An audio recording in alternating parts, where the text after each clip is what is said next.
안녕하세요, 뉴스반장입니다. 그리고 이제 그거 하얀 거 눌러야 돼? 그래야 돼 이제. 동성은 됐죠? 큰 거 아니에요? 큰 거 같은데? 우리 민족에게 가장 경사스러운 명절이 설인데 섭섭한 설날이 되었습니다.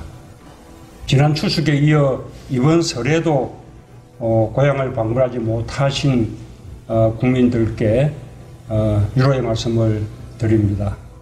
송구영신 말 그대로 어려웠던 지난 날을 털어버리고 새해에는 마스크를 벗어도 되고 장사도 마음껏 할 수 있는 평범한 일상을 되찾길 간절히 소망합니다. 12일 문재인 대통령 내외가 영상으로 국민께 설 인사를 전했습니다.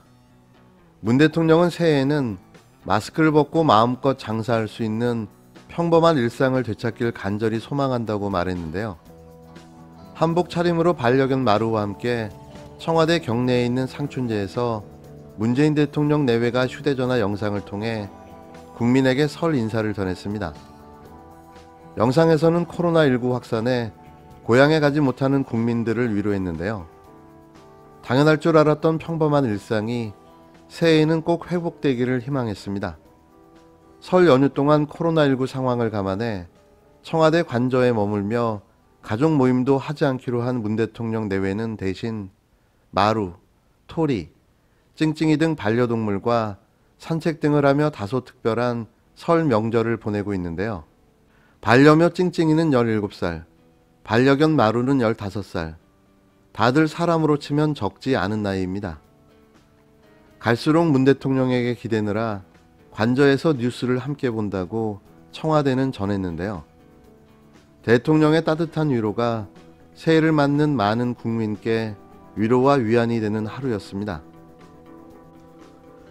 그런데 새해부터 100년 전통의 친일 맛집이자 토착외구 조선일보가 또 발작 수준의 음모론을 제기하며 문재인 대통령을 저격했는데요. 그 이유가 황당 그 자체였습니다. 내용인즉 문재인 대통령이 SNS를 통해 일본어를 빼고 4개 국어로 새 인사를 했다는 이유에서인데요. 하지만 사실을 알고 나면 황당하기 그지없습니다. 12일 문 대통령이 설날을 맞아 한국어, 중국어, 베트남어, 영어로 새해 인사를 전했는데요. 여기에 일본어가 빠졌다는 겁니다. 그런데 이건 너무 당연한 거였습니다. 일본은 음력을 세지 않는 유일한 국가였던 거죠.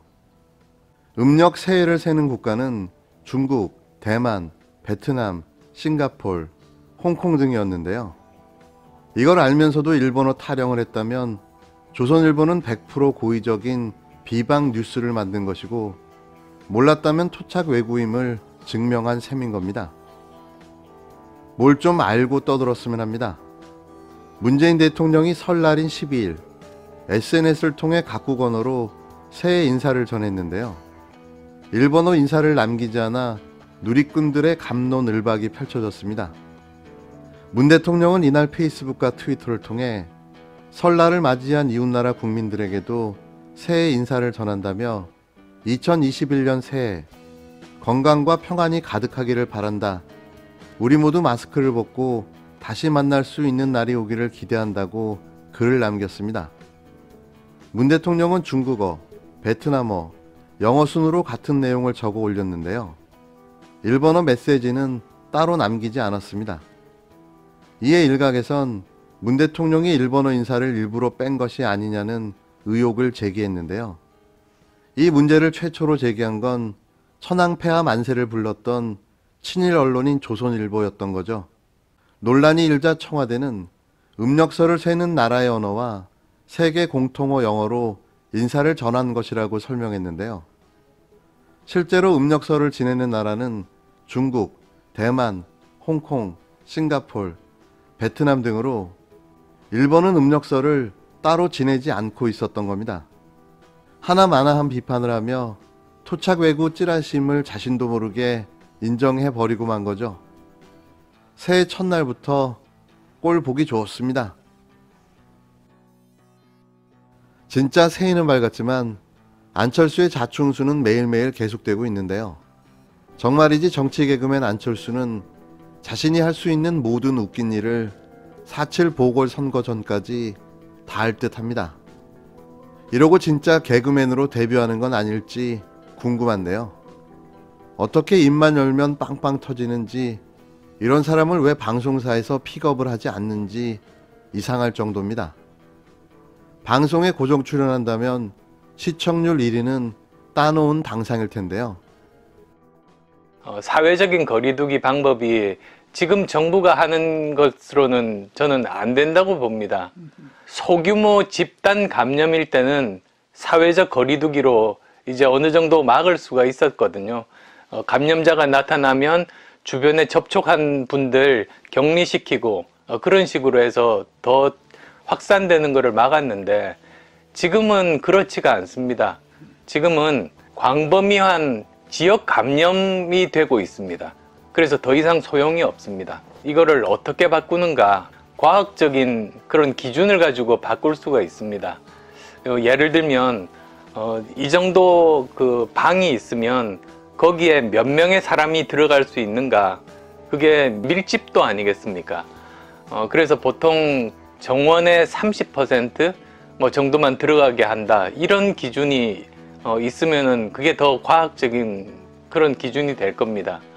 그리고 이 방 안에 10명이 들어갈 수 있다고 해도 한 구석에 다 모여 있으면 그건 또 안 되는 일이어서 방 안에 들어온 사람들끼리의 그 간격이라든지 또 테이블 간의 간격이라든지 이런 밀접도에 대한 그런 기준을 세울 수가 있고요.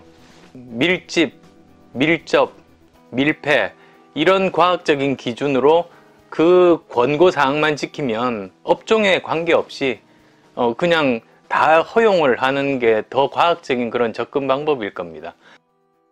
4.7 서울시장 보궐선거에 출마한 안철수 국민의당 대표는 12일 정부의 코로나19 사회적 거리두기와 관련해 지금은 광범위한 지역 감염이 되고 있다, 더 이상 소용이 없다며 밀집도와 밀폐도 등을 기준으로 한 거리두기 재편을 주장했는데요.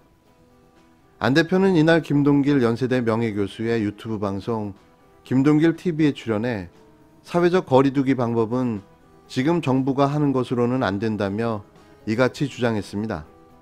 벌써 여러 번의 같은 주장으로 국민에게 혼란만을 가중시키고 있는데요. 특별한 대책도 대안도 없으면서 정부 비판을 위한 소재로 코로나19 방역을 사용하고 있는 겁니다. 안 대표는 소규모 집단 감염일 때는 사회적 거리두기로 어느 정도 막을 수 있었다며 감염자가 나타나면 주변 접촉자를 격리하고 확산을 막았는데 지금은 그렇지 않다고 근거 없는 주장을 이어갔는데요. 그는 과학적 기준으로 바꿀 수 있다. 예를 들면 이 정도 방에 있으면 몇 명이 들어갈 수 있느냐 하는 게 밀집도인데 정원의 30%만 들어가게 한다는 등의 기준이 있으면 더 과학적 기준이 될 것이라며, 또 방 안에 10명이 들어갈 수 있다고 해도 한 구석에 몰려 있으면 안 된다. 방 안 사람들 및 테이블 간격 등의 밀집도에 대한 기준을 세울 수 있고 환기의 문제로 어느 정도 밀폐되어 있는지 등으로 기준을 말할 수 있을 것이라고 궤변을 쏟아냈습니다. 안 대표는 정리하자면 밀집도, 밀접도, 밀폐도 등의 과학적 기준에 따른 공고만 지키면 업종에 관계없이 다 허용하는 게 과학적 접근 방법이라며, 서울시가 가장 먼저 시범적으로 만들고 시행하면 다른 도시와 나라에서도 따라하는 경우가 생길 것이라고 믿는다고 말했습니다. 이 현실성 없는 대책을 대안이라고 내놓는 건가요? 그건 그냥 이론일 뿐 현실에서 전혀 의미가 없는 내용인데요. 밀폐된 공간에 몇 명이 들어가 있던 시간이 지나면 다 감염될 수밖에 없는 건 초등학생도 다 아는 사실입니다. 이게 무슨 헛소리인가요? 이런 분이 과연 서울시장을 하겠다고요? 원론적인 수준의 자신만의 방역론을 설파하고 있는 돌팔이 안철수가 무서워지는 이유입니다.